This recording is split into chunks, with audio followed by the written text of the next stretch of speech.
In today's video, I'm going to teach you how to change your current position on LinkedIn.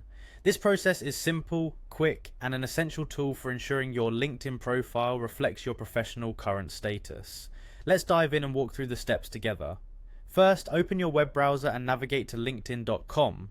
Once there, the next thing you'll need to do is log into your account. You can choose to sign in using Google or Microsoft if you have those accounts linked, or you can simply enter your email address and password. For those of you who have two-factor authentication set up, LinkedIn might ask you to verify your account. This is usually done by sending a code to your registered phone number, which you then enter on the website to proceed. It might seem like an extra step, but it's essential for keeping your account secure. Once you have successfully logged in, direct your attention to your profile area by clicking on your avatar picture. This is typically located in the upper right corner of your LinkedIn homepage. Clicking on your profile picture gives you access to a drop-down menu. Find and select the Me icon, which stands for your personal profile options. Following this, you'll want to click on View Profile to access your detailed personal and professional information.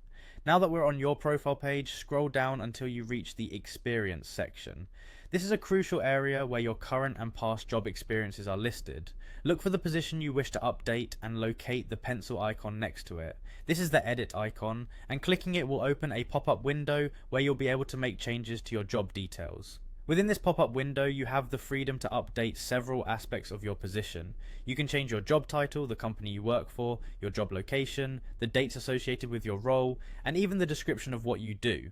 It's a good opportunity to ensure every detail is accurate and up to date with what's currently happening in your career. If you are updating a position where you are still currently employed, make sure you check the box labeled "Currently Working Here." This small checkbox is key to preventing any inaccuracies regarding your employment status. Once you're satisfied with all the updates you've made, the final step is to save these changes. Do this by clicking the Save button at the bottom of the pop-up window. And just like that, your LinkedIn profile is updated. With these updated details, your LinkedIn profile will accurately communicate your professional life to potential employers and connections. Thank you for watching, and I hope this tutorial helped make the process straightforward. Don't forget to like and subscribe for more helpful tutorials.